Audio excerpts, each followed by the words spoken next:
ദാനവന്മാർ എല്ലാവരും കുളിച്ച് ശരീരശുദ്ധി വരുത്തി അമൃതം ഭക്ഷിക്കുവാനായി സങ്കേത മൈതാനത്തിൽ നിരന്നിരുന്നു.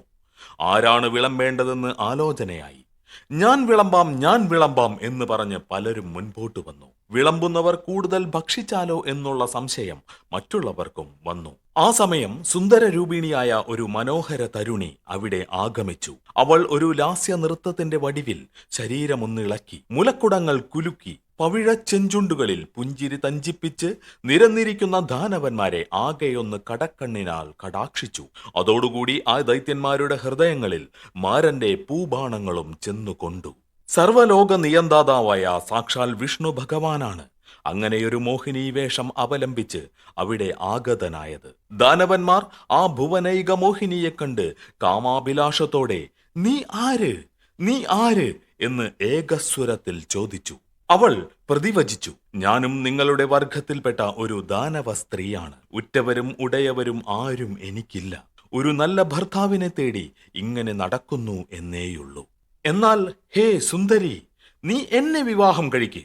ഞാൻ നിനക്കനുരൂപനായ ഭർത്താവാണ്.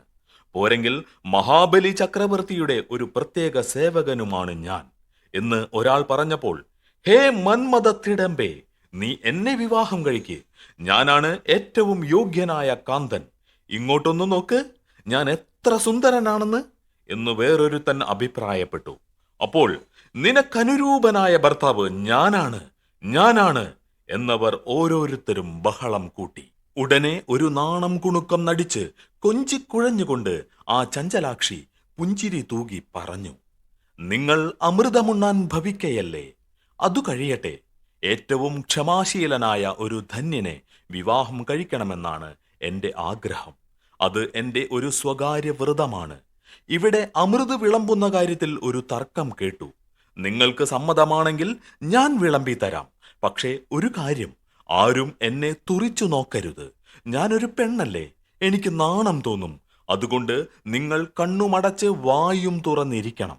ഞാൻ ഓരോരുത്തരുടെയും വായിൽ വ്യത്യാസമില്ലാതെ ഒഴിച്ചു തരാം. ഒടുവിൽ കണ്ണു തുറക്കുന്നവനാരോ അവനായിരിക്കും ഏറ്റവും ക്ഷമയുള്ളവൻ.